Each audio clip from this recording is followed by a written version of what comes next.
Nigeria at 65. World Press Conference highlights activities that will characterize celebration.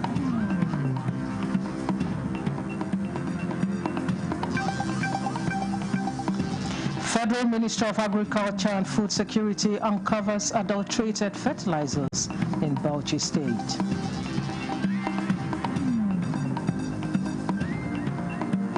Guests on Good Morning Nigeria Upbeat Technical and Vocational Education Initiative will reduce unemployment and promote entrepreneurship.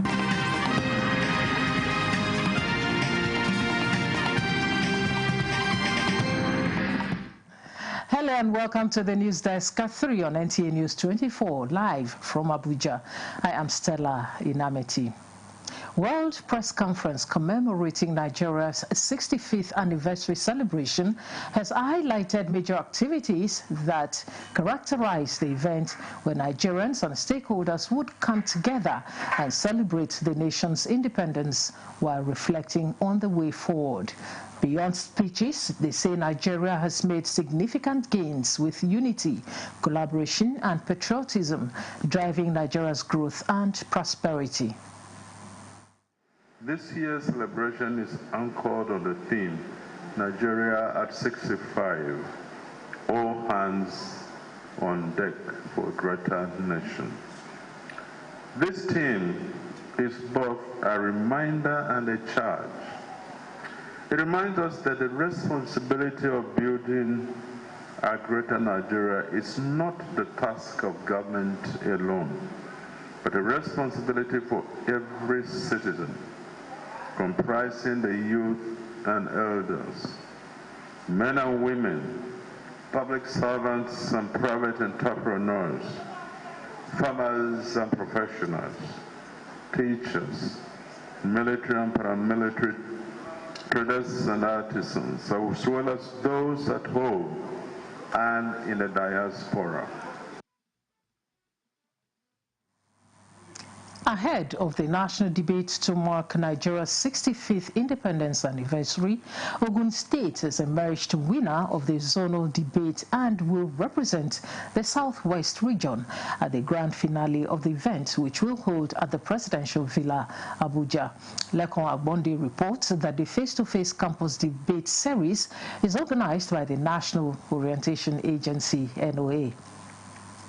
The performances were intense, eye-catching and captivating as the young scholars exhibited intellectual capability in marshalling their points with precise articulation and conviction.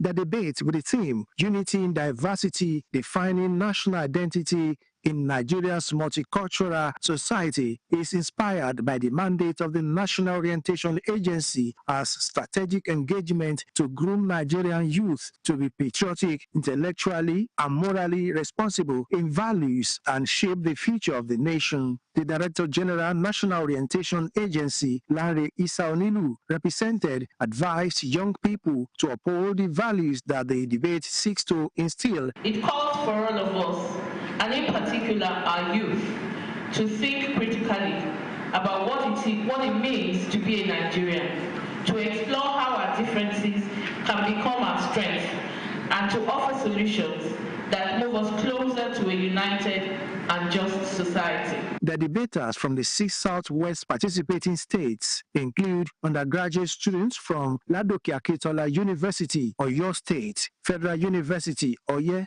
Ekiti State, Lagos State University from Lagos, College of Education Ilaro-Ogun from Osun State, University of Medical Sciences, Ondo State, and Mountain Top University, Ogun State. They all made the job difficult for the panel of judges in deciding the winner due to their scintillating display of debating skills. Invitations to all Nigerians to come together and build a nation of unity and pride.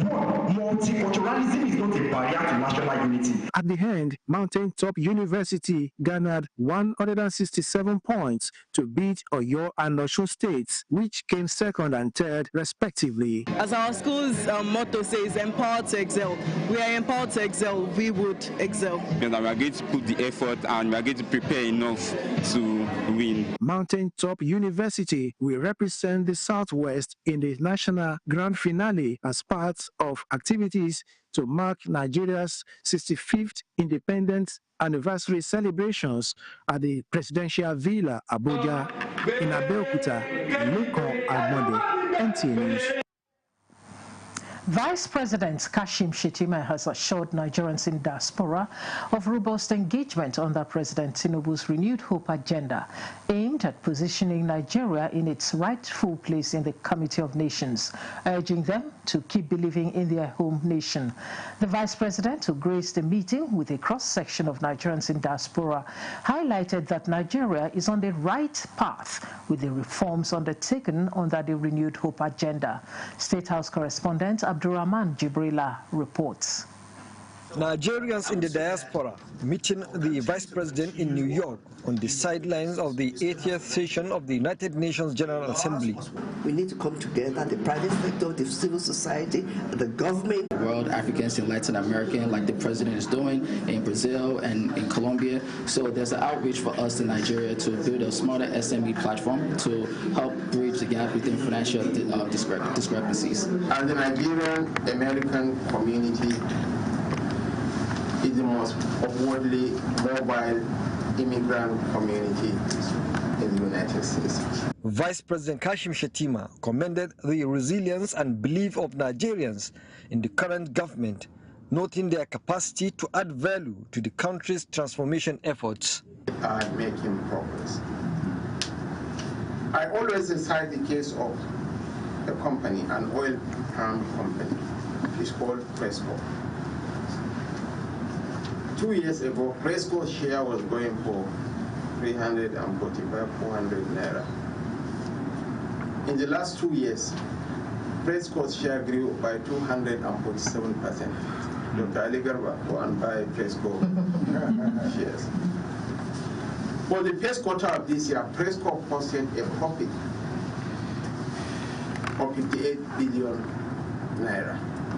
And this is just a microcosm of the larger Nigerian economy. So opportunities abound. It might interest you to know, ladies and gentlemen, our foreign reserves is now hovering in the neighborhood of $42 billion.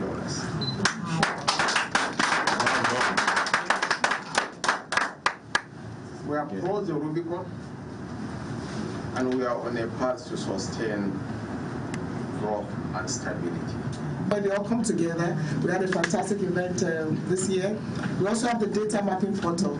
And there are programs for you, for example, the diaspora mortgage, where you can get 50 million naira mortgage to own your own homes. And we've created a portal where you don't need to be duped to own your own home. So many things for the diaspora under this administration. He urged the Nigerian community, not just in the United States, but across the world, to be proud of their heritage, noting that the nation's positive development indices in all spheres of the Nigerian is a reflection of well-thought-out policies of the Tinubu administration. From New York, Abdurrahman Jibrila, NTA News. Assessment by the Farming Input Support Services Department of the Federal Ministry of Agriculture uncovered widespread of contaminated fertilizers containing up to 90% of sand flooding markets in Bauchi State. The inspection team, while on a certification visit, assured commitment to addressing the issues capable of affecting the federal government's effort to ensuring bumper harvest. In Bauchi, to now call them and have a meeting. And this is one case of infringement on their trademark. And virtually this one is fake. So we now decided that we are going to subject these samples that we took to laboratory analysis.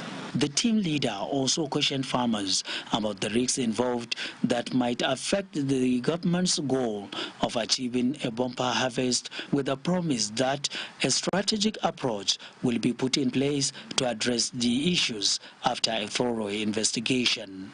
Abdullahi Aminu, NTA News. There is a rising global concern about how tons of food are wasted daily while millions of people go to bed hungry. Most of the wasted food occurs during harvest and leftovers from meals. This informed the rationale behind the setting aside of September 29th each year by the United Nations to raise awareness about food management and preservation. Musa Baba Aliyu tells us more about the day and what the situation is like in Nigeria. This is common in almost every eatery and restaurants where people order food they cannot finish. The leftovers are thrown into the garbage. People fetch food because they feel very hungry, that they cannot finish. Yeah. So at the end of the day, they end up not finishing it. And instead of them to keep it in the fridge and save it for later, they will just keep it anyhow they want to keep it, and at the end of the day to go to waste.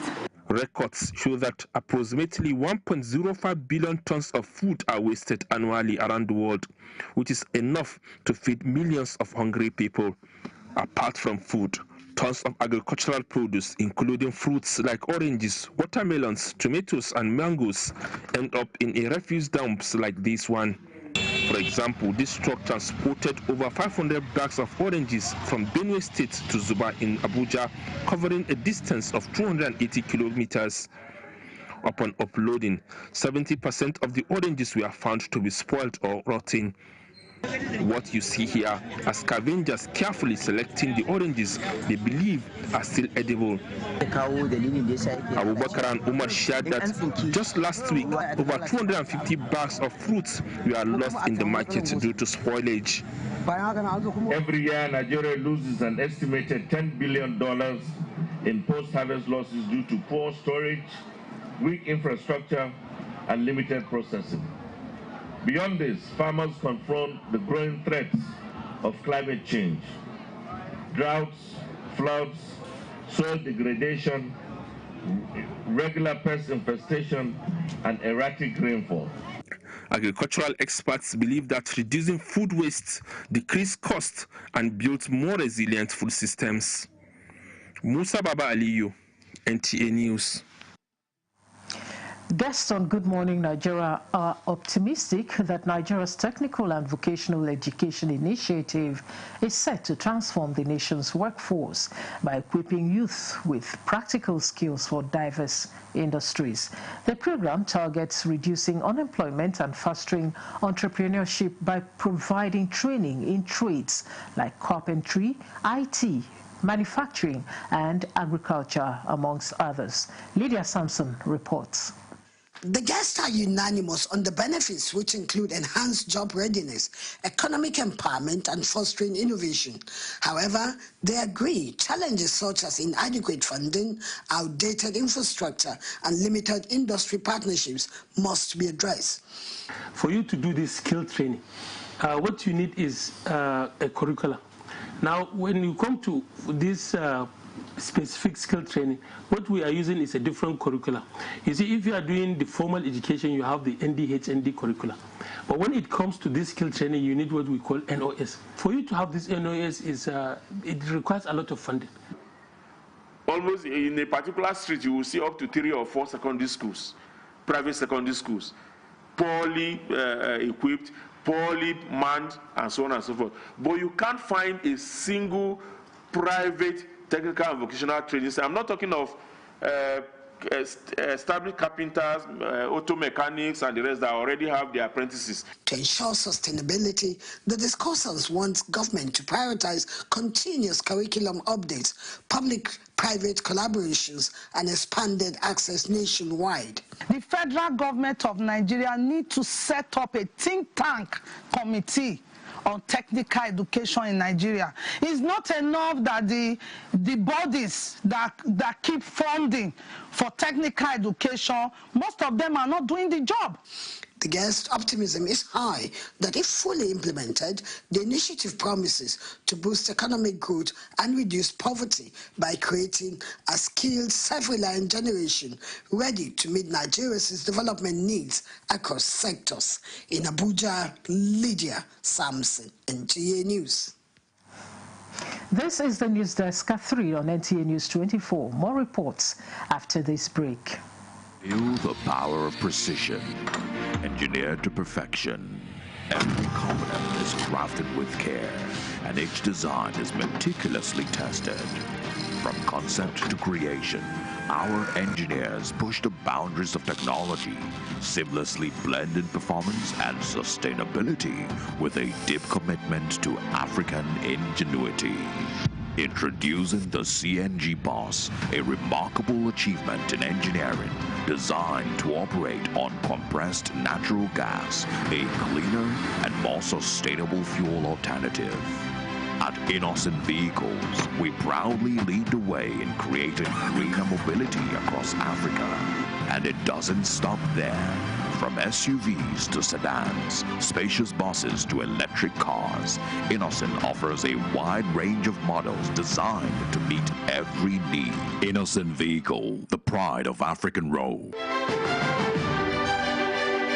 From the streets of Lagos to global fashion hype, Lelouk House of Bags has been crafting timeless, indigenous bags with unmatched style and elegance. For 40 years, we've set the pace in both domestic and international markets. Now, it's time to celebrate. Join us on October 1st, 2025, The Ballroom, Federal Palace Hotel, Victoria Island, Lagos. Time is 5 p.m. Let's toast to 40 years of excellence, creativity, and bold African fashion. For further inquiries, please call +234 3450 7101. Lelouk is gold. The style is bold. 40 years and never old.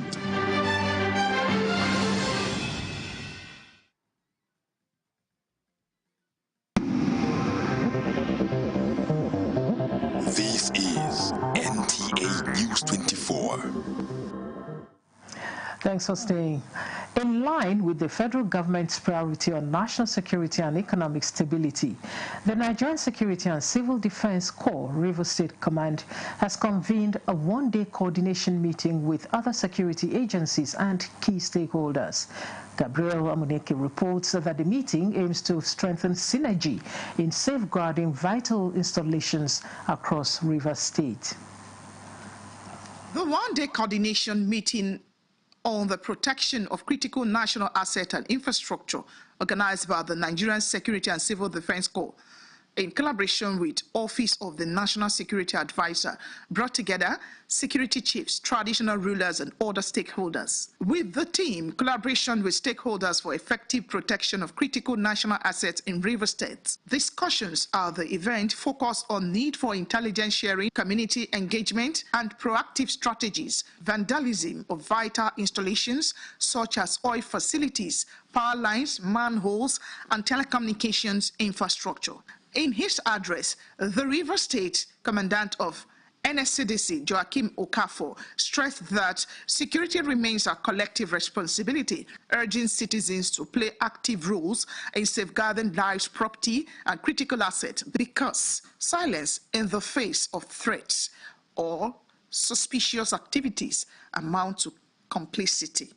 Together, we can build a fortified framework that secures Rivers State not only as an energy hub, but also a self-prosperous and sustainable contributor to the national economy. Stakeholders underscore the importance of synergy among security agencies and communities in protecting existing infrastructure.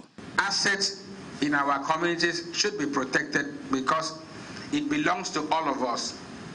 And should any one of it be destroyed, government may think of replacing it. The problem we have is these scavengers. We call them in the Bakara. We have invited them to the palace with the DPU, with the Civil Defense Commander, and warned them that they should not buy anything stolen. During the interactive session, royal fathers highlighted security challenges in their communities and the alarming rate of vandalization of government facilities. In Port Harcourt, Gabriel Amuneke, NTA News. From the political scene, Nigeria's current socio-political landscape can be devoid of divisive rhetoric and partisan politics, which often overshadow the need for unity. The leadership of the Initiative for Unity, Peaceful Coexistence and Development at the conference in Abuja highlights the importance of transcending ethnic and partisan lines to foster a sense of national unity. Timothy Yusuf reports. The challenge of partisan politics, religion intolerance and ethnicity seem to come with statements that often polarize opinions, emphasizing the need for citizens to look beyond partisan affiliations. This is what this convergence is looking at, with the theme, Bettering Nigeria Through Our Collective Responsibilities. So we want a situation where we first identify one another on the basis of the fact that we are all Nigerians first, before you ask somebody, where are you from? So that orientation must change from now. In a country as diverse as Nigeria, unity is crucial for progress.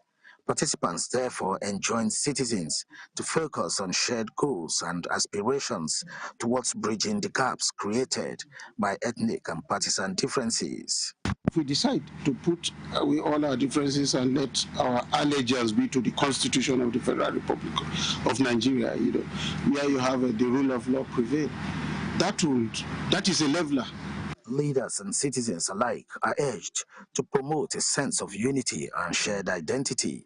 Speakers say this can be achieved through inter-ethnic dialogue, issue-based politics, and national unity initiatives. Timothy Yusuf, NTA News. This is News Desk at 3 on NTA News 24. Here is a recap of our top stories. Nigeria at 65. World Press Conference highlights activities that will characterize celebration.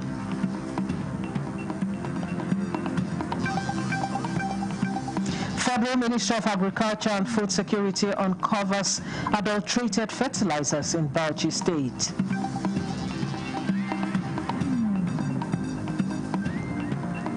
Guest on Good Morning Nigeria upbeat technical and vocational education initiative will reduce unemployment and promote entrepreneurship.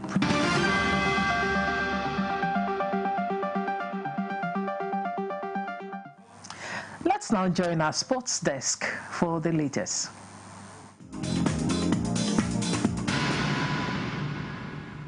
The Flying Eagles of Nigeria will head out of the dugout against Norway today at the Estadio Fiscal do Talca in Chile for the first time ever in the history of the FIFA Under-20 World Cup tournament. Two-time finalists in Saudi Arabia in 1989 and in the Netherlands in 2005, the West African Giants will be making their 14th appearance in the competition that commenced as FIFA Under-21 Youth Tournament in Tunisia in 1977.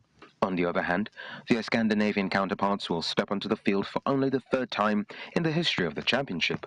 This will be the first ever meeting between these two sides at the under-20 level. The seven-time African champions will aim for victory as they want to kick off their campaign with a win at the Estadio Fiscal do Talca on Monday, starting 9 p.m. Nigerian time. In tennis, Carlos Alcaraz marched into the semi-finals of the Japan Open with an imperious 6-2, 6-4 victory over Brandon Nakashima in Tokyo. The Spanish top seed 539 winners never faced a break point as he brushed aside the American, dismissing any lingering concerns about an ankle injury he sustained in the opening round. The world number one will face Norwegian 4th seed Casper Ruud in the semi-finals on Monday as he aims for an 8th ATP title of an astonishing season.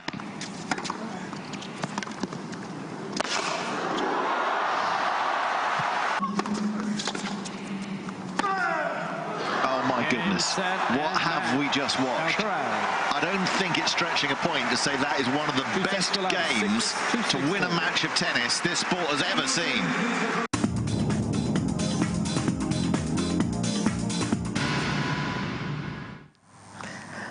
And that concludes the News Desk at 3 on NTA News 24. Thanks for watching.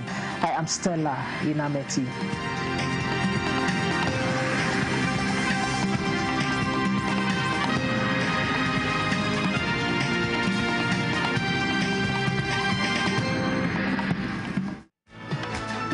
Inflation